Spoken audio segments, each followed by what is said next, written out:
I want to share with you the story of the Union Screaming House in Union, Missouri, a place that became the center of intense paranormal reports starting in the early 2000s. At first glance, it looks like any other ordinary home in a calm neighborhood. Families mow their lawns on the weekends, children ride their bikes through the streets, and neighbors wave hello across neat fences. Yet behind the walls of this unassuming house, a series of eerie events terrified one family so deeply that even today, they still struggle to explain what happened to them. This is the story of Steven LaChance and his children, an ordinary family whose lives were changed by a presence they could neither see nor control. I first heard about the Union Screaming House when a friend mentioned a terrible haunting in a small town not far from St. Louis. He said that a family moved into a charming old house, only to flee after hearing blood-curdling screams in the middle of the night, seeing ghostly figures, and feeling actual physical attacks. At the time, I shrugged it off as just another ghost story. I've always been a little skeptical of paranormal tales, chalking them up to imagination or exaggeration. Yet something about this story stayed with me. Maybe it was the mention of children being involved, or the fact that the father, Steven, supposedly risked everything to protect his kids from an invisible threat. Whatever the reason, I found myself growing more curious. Eventually, I learned that local media had covered the case, and that countless paranormal enthusiasts considered it one of the most frightening modern hauntings in the Midwest. Steven LaChance was a single father looking for a fresh start. He worked hard to support his family, often juggling finances so he could provide a safe and comfortable home for his children.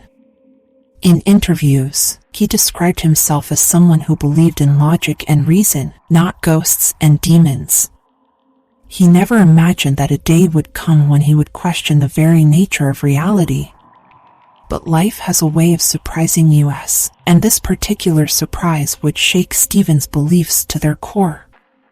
When the LaChance family found the house on a quiet street in Union, Missouri, they felt a sense of relief. Here, at last, was a home large enough for Steven and his children. The rent was affordable, and the neighborhood seemed friendly. The house itself had a cozy appearance, with a wide front porch and tall windows that caught the morning sun. It was exactly the sort of place you'd expect to raise a family in peace. Despite its age, it appeared well kept, and the landlord assured them that everything was in working order. Steven signed the lease, thrilled to give his kids a stable environment. Yet from the moment they stepped inside, an odd feeling hung in the air, like walking into a room right after someone has had an argument, or sensing a chill even though the temperature is normal. Steven noticed that the entry hall felt strangely dark, as if the sunlight outside simply refused to shine through. One of his children mentioned that the walls seemed to lean in somehow, making the hallway feel narrow and oppressive. At first, Steven brushed these impressions aside, thinking they were just adapting to a new, older home. The kids needed time to settle in, and he had plenty of chores to handle, unpacking boxes, arranging furniture, and sorting out school schedules. But the uneasy feelings grew stronger over the next few days. Minor annoyances, lights flickering, doors creaking, and distant tapping noises began to intrude on their normal routines. Steven replaced light bulbs, adjusted door hinges, and checked the house for any sign of pests or mechanical issues. He found nothing wrong. The children complained of hearing footsteps on the stairs late at night. Sometimes, they even heard what sounded like heavy breathing at the end of the hallway, though no one was there. Steven, tired from his busy schedule, tried to reassure them. He told them old houses often make weird noises, especially as the temperature changes or the wood expands. He repeated what many parents do, "Don't worry, it's just the house settling." but the house didn't seem satisfied with simple explanations. Within a week, strange events escalated to a point where even Steven could not ignore them. Doors that had been locked would stand wide open, and objects that were placed on tables or counters would move to new locations without any explanation. Steven would set his keys on the kitchen counter, only to find them in the living room minutes later, even though no one had walked into that room. Sometimes, the television would turn on by itself, blasting static at full volume in the middle of the night. The children started begging their father not to leave them alone in any room, even in broad daylight. The sense of unease, once faint, was now almost overpowering. Things took a darker turn one quiet evening. Steven was in the living room, trying to relax after a long day of work, when he heard a scream from upstairs so loud and full of terror that it made his blood run cold. He raced to his daughter's bedroom, heart pounding, expecting to find she'd hurt herself somehow. Instead, he found her huddled in a corner, sobbing hysterically, unable to speak. Her face was pale, and her eyes were wide with pure fear. When she finally calmed down enough to talk, she told him she had seen a man standing in her room, staring at her with eyes that looked like dark hollows. She said that as soon as she screamed, he vanished. Steven tried to comfort her, telling her it was just a nightmare. But a small voice in the back of his mind asked, "Am I sure?" Over the next days, the children refused to sleep in their own rooms, insisting they stay close to their dad at night. Steven, worried about their mental health, tried to be strong for them. But his own experiences were becoming too unsettling to ignore.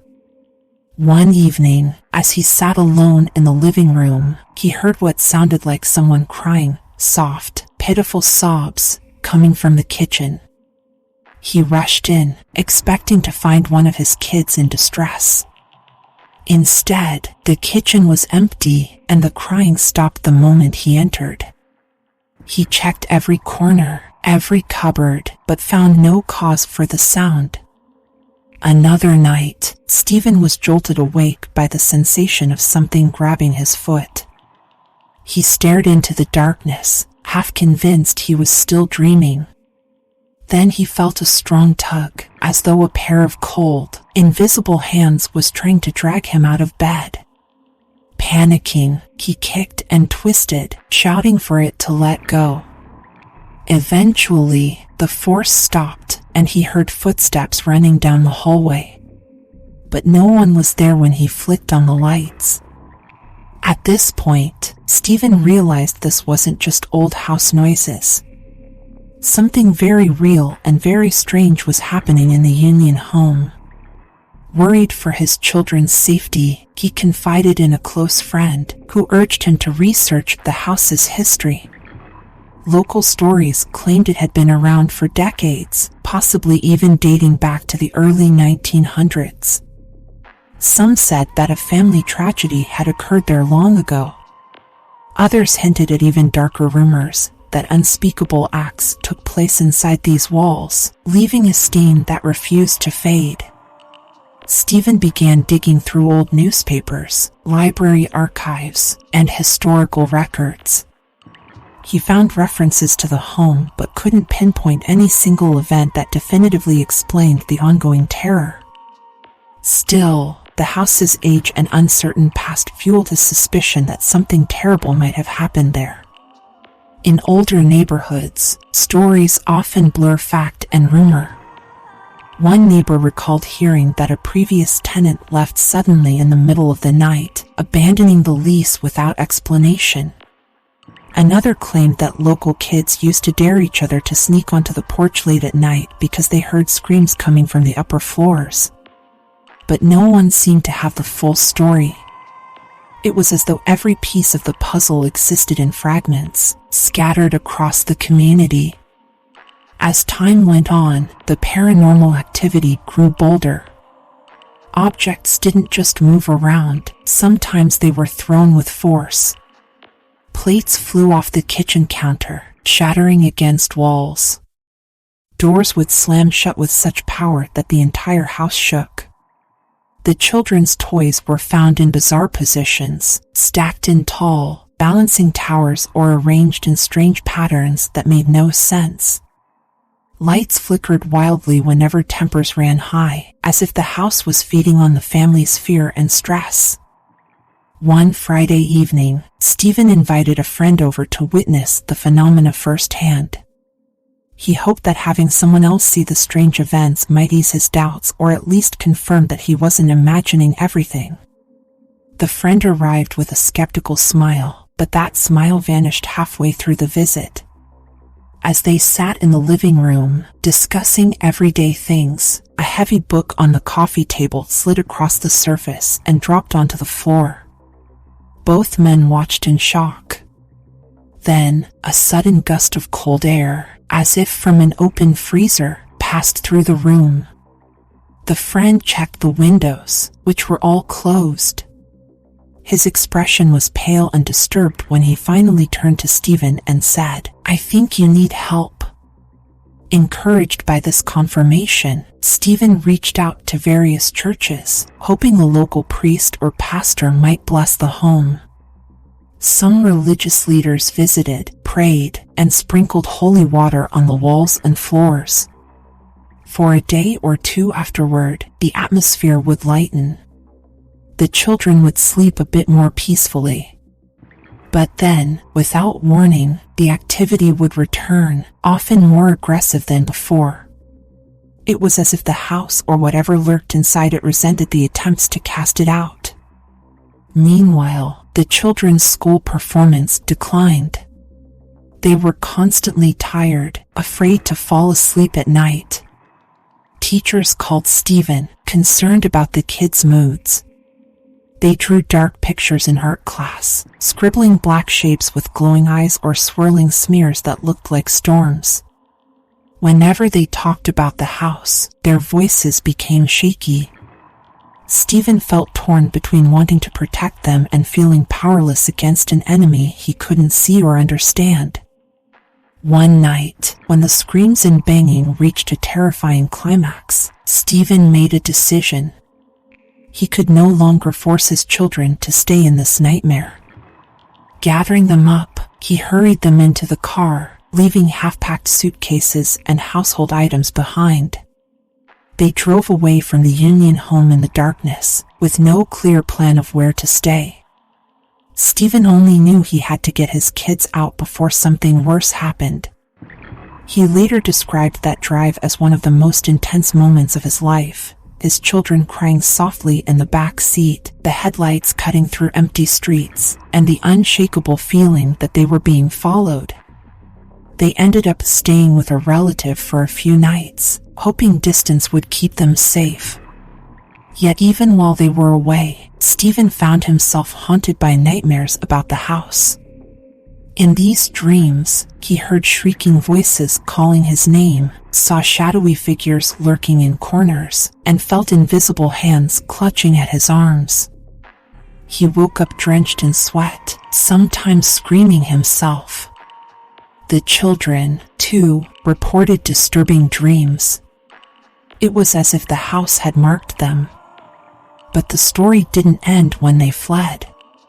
In the days that followed, Steven knew he had to deal with the lease, gather their belongings, and figure out a new living arrangement.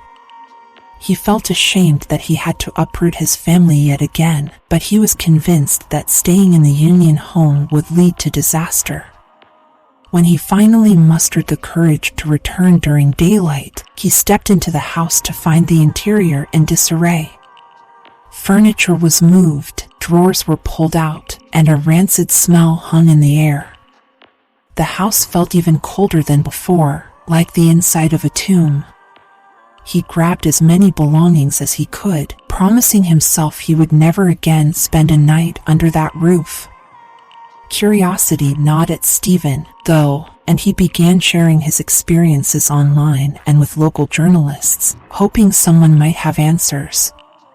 he posted detailed accounts of the screaming, the apparitions, and the physical attacks. Before long, paranormal investigators took notice. They reached out to him, offering to help uncover the truth behind the disturbances. Some investigators were amateurs with Ouija boards and recording devices. Others were more formal groups equipped with infrared cameras, electromagnetic field detectors, and digital audio recorders. They all had the same goal: to prove or disprove that something unexplained lurked within the Union screaming house. Investigations were arranged, with Steven sometimes accompanying the teams. During these sessions, the investigators recorded unsettling sounds, knocks, growls, or distant cries on their audio equipment. Cameras, placed in rooms that should have been empty, captured flickering orbs of light that moved in unnatural patterns. On a few occasions, one of the team members felt sudden chills or reported the sensation of being watched. Although these were not absolute proof of the supernatural, they added to the growing pile of evidence that something was not right in that house. Over time, as more groups visited, stories spread across paranormal blogs, online forums, and eventually local news outlets. The house earned its grim nickname, the Screaming House. Despite all the attention, opinions on the case remained split. Skeptics blamed carbon monoxide leaks, electromagnetic interference, or simple hysteria caused by stress and suggestion. They pointed out that older homes often have wiring issues that can cause lights to flicker or produce unusual sounds.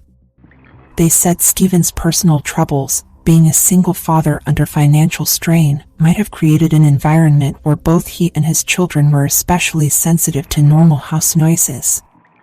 They asked for hard data, like consistent temperature readings, video proof of objects moving, or scientific confirmation of the screams. Meanwhile, believers pointed to the intensity of the experiences, the consistency of eyewitness testimonies, and the apparent malice behind certain incidents. If it were just faulty wiring, they argued, why did items fly across rooms? Why did multiple people claim to see apparitions or hear disembodied crying?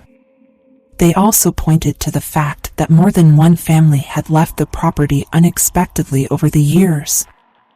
Rumors suggested the landlord kept lowering the rent to attract tenants willing to overlook the house's unsettling reputation. While not all of these rumors could be verified, they added to the home's dark mystique. Steven, for his part, found a measure of relief in sharing his story, even though it reopened the wounds of fear and regret. He wrote about his experiences in detail, eventually authoring a book called The Uninvited, which dove deep into every corner of the haunting. In those pages, he recounted how the house changed him from a skeptical parent to someone who believed in forces that defied ordinary logic. He wrestled with guilt, wondering if he should have seen the signs sooner or protected his children better.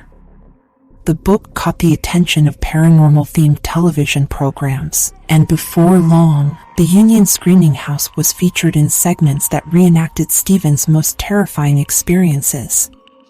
Actors portrayed the family's night terrors, the slamming doors, and the violent shaking of furniture.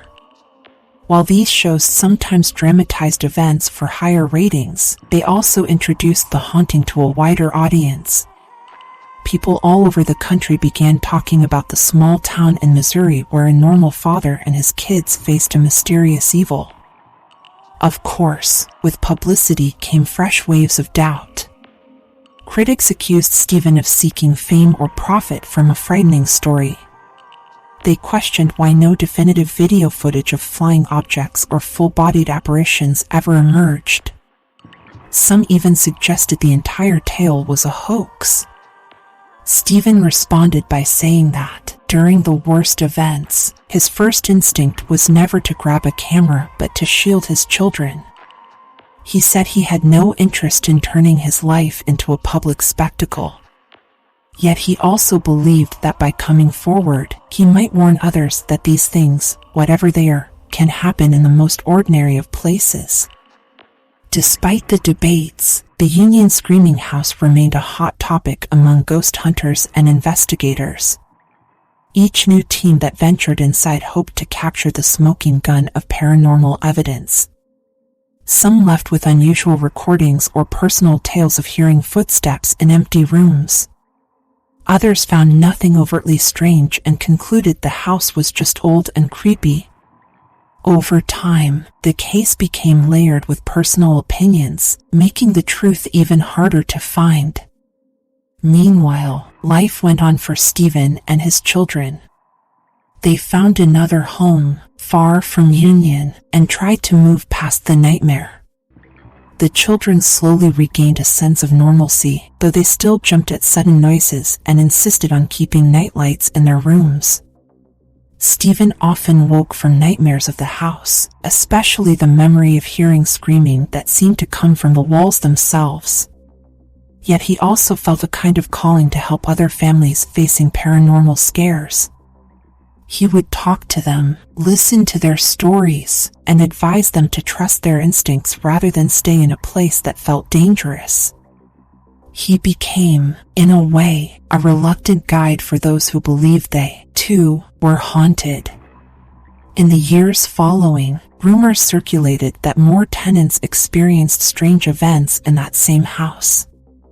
Some left within months, while others stayed but kept quiet about any unusual incidents.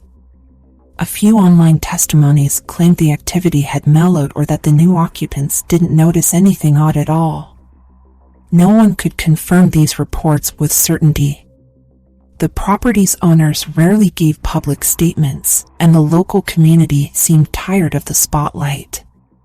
Still, ghost hunting enthusiasts continued to drive by the home or take photos from the street, hoping to catch a glimpse of something otherworldly. What about the history of the house itself? Research into old newspapers and archive files suggested that the land might have belonged to one family for many years.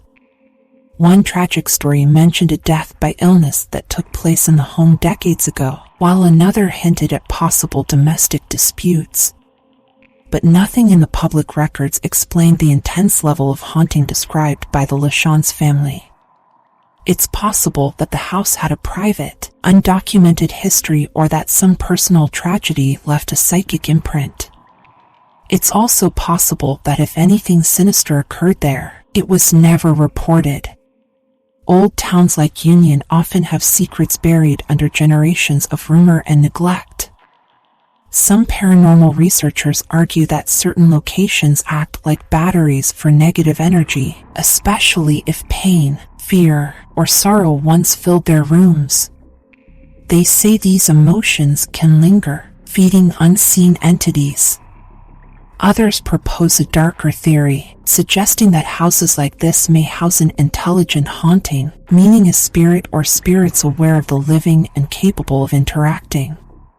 The most chilling possibility points to a demonic presence, something inhuman that targets families and draws power from their terror. Steven sometimes hinted that the haunting felt evil rather than just sad or restless. He was not a theologian or demonologist, so he never declared it was definitely a demon, but he admitted it felt more like an attack than a simple haunting. The debate continues even now. To this day, you can find websites dissecting every statement Steven made, every detail of each investigation, and every rumor about the house's past. Podcast hosts invite guests to share theories, either debunking or reinforcing the legend. Local residents sometimes roll their eyes, wishing the haunted house story would fade. Yet others quietly admit that Union is more known for this house than for almost anything else. If you ever visit Union, Missouri, you might drive past a row of modest homes with tidy lawns and friendly neighbors waving at each other. You might see a particular house that doesn't stand out much, a bit older, with a certain worn charm, perhaps. You might not even realize it's the place you've read about. But if you stop for a moment, you might sense an odd hush in the air. You might feel as though the windows are staring back at you. You might notice that the tree in the front yard appears twisted in a strange way. And if you're brave enough, or perhaps reckless enough, to walk up onto the porch after dark, you might imagine you hear a faint cry echoing behind the walls. Whether it's your own fear talking or something real, you'll have to decide for yourself. Those who believe in the haunting suggest that the house stands as a warning. They say that no matter how normal a place may appear, dark forces can hide just below the surface. They argue that we know so little about the invisible world around us, and that sometimes, families like the LaChances stumble into circumstances that defy logical explanation. For them, the Union Screaming House is proof that evil, or at least something beyond our understanding, can invade our daily lives. Skeptics, of course, see it as a case of stress, group hysteria, or a simple desire for attention. Still, no one can deny the emotional impact the haunting had on Steven and his children. Years later, they bear the memories of slamming doors, flying objects, and those horrifying screams in the night. Even if someone were to come forward with a definitive, rational explanation for every event, if that's even possible, it wouldn't erase the fear they felt or the changes it brought to their family dynamic. Trauma leaves its own kind of mark, one that can't be easily dismissed. Steven's story resonates because it underscores how fragile our sense of safety can be. We trust our homes to be our sanctuaries. We lock the doors, close the curtains, and assume we can leave the world's uncertainties outside.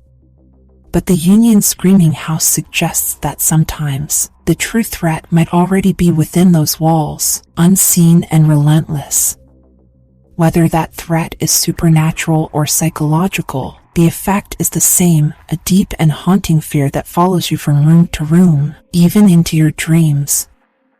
Some nights, when I think about the LaChance family, I imagine them in those first few days at the house, full of hope for a fresh start, unaware of the terror about to unfold. It's a stark reminder that we never really know what lies in wait around the next corner of our lives. Perhaps that's the ultimate power of a story like this. It makes us question how secure our ordinary routines really are. If the walls around us could speak, would they tell a gentle story of comfort, or a dark tale that shakes the very ground on which we stand? Over time, Steven found ways to cope. He talked openly about the haunting, wrote about it, and even helped others who contacted him with stories of their own haunted homes. He received criticism and support in equal measure, but he never wavered in saying that something terrifying had invaded his life. He also remained firm in his belief that no one should be forced to live in fear, especially children. He advocated moving out, seeking help, and trusting one's instincts if a place felt truly dangerous. In many interviews, he stressed that ignoring the problem only made it worse, that the entity, whatever it was, grew stronger when people pretended it wasn't there. To this day, some people seek out the property, hoping to test their courage or capture paranormal evidence. A few investigators claim to have heard faint moans or distant sobbing in the bedrooms. Others might wait all night without experiencing a single odd event. That's the fickle nature of the unexplained. It doesn't perform on command. And because the house is private property, not everyone can freely explore it. This has led to many rumors about the current owners or tenants, some of whom simply want privacy rather than dealing with ghost hunters at their doorstep. Despite all these layers of controversy and mystery, the core of the Union Screaming House story remains the same: a devoted father, an old Missouri home, and nights of unimaginable fear. Whether you accept the supernatural explanation or cling to a psychological one, the results for the family were real. They left behind furniture, personal items, and the simple dream of a stable home because they believed something malevolent lurked inside. And while the final truth may never be neatly boxed up, the emotional truth, the terror they felt, can't be dismissed. I remember reading a passage from Steven's writing where he described the darkest moment in the house. He said he heard screams so loud and filled with agony that he thought it must be his children. Yet when he rushed to their rooms, they were all asleep, safe, and unaware. The screams continued, echoing off the walls, as if a terrible event from the past was replaying in real time. That detail haunted me because it suggested a type of replay, or residual energy, of something tragic that once happened there. Or it could have been something feeding off the family's own fears and manifesting it in the form of those screams. Neither option is comforting. In trying to make sense of the Union Screaming House, some people compare it to other famous hauntings, like the Amityville Horror or the Snedeker House in Connecticut. Each case involves a family in distress, a home with a dark past, and a series of events that defy easy explanation. Skeptics argue that these stories share common features: financial stress, new surroundings, pre-existing fears that could create a psychological environment ripe for misunderstanding normal phenomena. Believers point to the intensity and repetition of strange events, the multiple witnesses, and the traumatic impact on children as evidence of something genuinely supernatural. In the end, these cases remain open, fueling an endless tug-of-war between doubt and belief. Where do we draw the line between ignoring superstition and protecting ourselves from the unknown? The Union Screaming House seems to challenge that question by forcing us to consider that sometimes logic isn't enough. Sometimes, the comforting routines of daily life crumble under the pressure of events we can't control. And sometimes, we have to look beyond what we understand to find any sort of answer at all. If you find yourself driving through Union on a quiet afternoon, you might not feel anything remarkable. The sun might shine, a gentle breeze might blow, and everything might seem perfectly normal. But if you pause and think about what happened in that plain-looking house, you might feel a shiver crawl up your spine. You might recall how quickly the LaChance family's sense of normalcy vanished, how the daily tasks of cooking, cleaning, and putting the kids to bed were turned into a horror movie they couldn't escape. And you might wonder if, behind one of those drawn curtains, something still lurks, waiting for its next chance to terrorize whoever dares to call that place home. In reflecting on Steven's ordeal, I'm struck by how the scariest parts weren't just the screams or the moving objects, but the way the haunting invaded every aspect of family life. The kids stopped feeling safe in their own bedrooms. Steven questioned his ability to protect them. Tensions rose, and the atmosphere brimmed with dread. It's one thing to read about a ghost story in a book or watch it in a movie. It's another to live it, day by day, feeling like your home is no longer your own. As time went on, Steven tried to heal from the experience. He sought counsel from spiritual leaders, talked to mental health professionals, and connected with other people who had survived extreme hauntings. While he might never have a scientific explanation for what happened, he found comfort in the fact that he and his children escaped without serious harm. The emotional scars were deep, but they proved stronger than whatever haunted the house. Those who still doubt might say that no evil entity forced them to stay. They could have moved out the first night they heard odd noises. But in real life, decisions aren't always so simple. You can't always break a lease or find new housing on short notice, especially if you have children and limited resources. By the time the activity became unbearable, the family was already tangled in the house's grip, fighting to maintain normalcy. If anything, this part of the story shows how real-life hauntings, if that's what they are, don't unfold like neat horror movie scripts. They happen gradually, wearing people down, until one night everything explodes in terror and there's no choice but to run. the Union Screaming House remains a puzzle. To some, it's proof of a dark presence in our world that lurks in lonely places, feeding on fear.